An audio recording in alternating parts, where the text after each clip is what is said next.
Today, I want to share with you something that's super simple and it's a personal trick that I try and use, which is a game changer when it comes to managing my portion sizes. This method is super simple to follow. In fact, my first 10 kilos is what I lost just doing this trick. The cool thing is that you don't need any fancy gadgets, you just need your hand. And the best part is that it's quick, it's easy, you can do it literally anywhere, whether you're at home or even a restaurant. Now, the thing is that most of us are not bodybuilders and we are not even competing. So, carrying that weighing scale around and measuring your food every now and then can seem quite like a task. I'm sure even calculating your micros and macros to the T is quite a hectic job. So I'll try to keep it as simple as I can. So if you're looking to lose weight or to gain muscle and burn that fat, or maybe you just want to maintain your weight and still lose that fat, well, this will help you, especially if you are a beginner. And I'll show you how you can use your hands to control your food portions and maintain a very healthy goal. So let's not waste time and let's get started. Now, when it comes to portion control or counting calories, it's literally in your hands.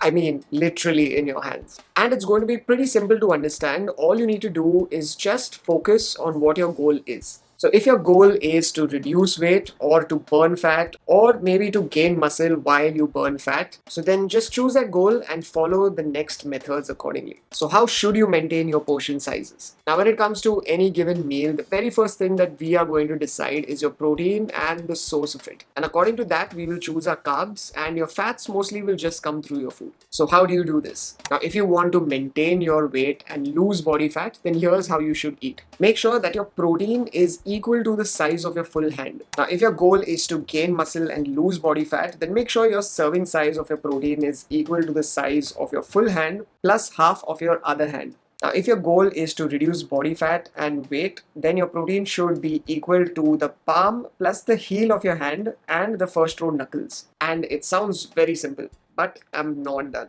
Here's something more important that you need to focus on. Now, if you haven't seen my other video where I talk about glycemic load and how important it is for losing weight, well, do watch that one so that you understand this better. Now, since I told you about the protein, now come the carbs. So you have to understand this. Now, when it comes to glycemic load, the low glycemic load are the ones that come around 0 to 10. The ones with medium glycemic load are around 11 to 20. And your high glycemic load carbs are 21 and above. So now you've decided your protein. Now, if you're choosing any carbs that come in the glycemic load of 0 to 10, those are the foods that you can consume twice the amount of your protein. Now, most of your veggies come around the glycemic load of around 0 to 10, for example, a broccoli. So you can have them 2 times more the size of your protein. Then foods that come under the glycemic load of 11 to 20, which are few things like your lentils, your beans, and even something like your sweet potato. Now you can consume them 1.5 times more than your protein.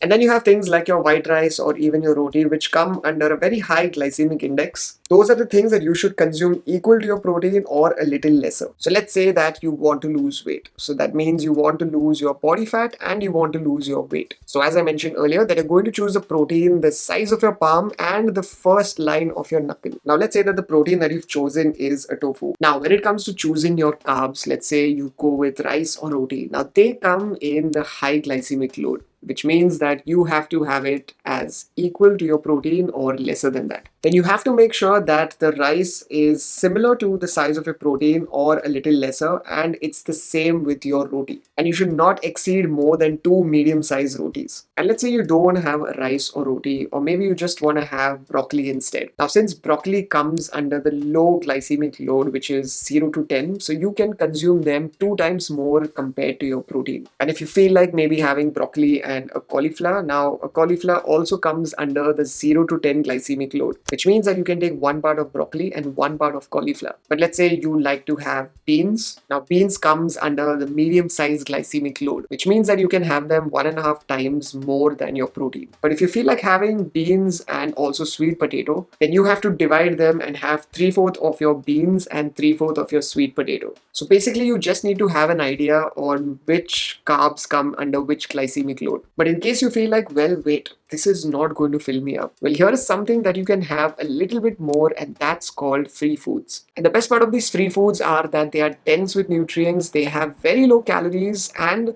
They also have tons of fiber which keep you full. And if you're wondering what are these free foods are mostly your veggies and even some fruits. So basically what you can do is that you can consume them a little more because they will keep you much more fuller and you will not even feel hungry. Now when it comes to your breakfast, it's going to be the same. So let's say you want to have a tofu scramble for your breakfast. And we're going to keep the same goal in mind that you want to reduce your body fat and also your weight. So all you're going to do is choose your protein, which is going to be the size of your palm and the first line of your knuckles. And if you're going to have your bread, you're going to make sure it is the same size of your protein or lesser. Both of them come under a high glycemic load. And if you're having your roti, you can just make sure that you don't exceed more than 2 medium-sized rotis. And on the side, you can have free foods like your salsa, maybe your chia, which is mixed with almond milk, or maybe just a simple salad. So the idea here when it comes to your portion sizes is that you're going to choose your protein first. And then your carbs you're going to choose depending on how much the glycemic load is. Now you have to do one thing is that other than maintaining your portion sizes, you have to make sure that you stick to only having 3 meals no matter what your goal is. So overall, when it comes to losing weight, as much as the timing is very important, the portion size is also equally important. And trust me, it's not as difficult as it seems. It will take a little time, but your body will adapt. So let's say you're out with your friends or you're in a restaurant and you're serving yourself. So you have to visually look at your palm, kind of understand and get an estimate that it looks very similar to that portion size. So when you serve yourself, you should feel like it matches the kind of portion size that I've spoken about. It doesn't have to be to the T, but it's pretty much an estimate. And if you mix this portion size control with exercise, you will see a very good and progressive weight loss. Now, this is a very simple method to follow for those who do not want to complicate your weight loss goals. So do try this out and let me know how this has worked for you over time. And if you like what you saw, then do check out any other videos on this channel. And until we meet again next, don't stress and be awesome. Rocher that.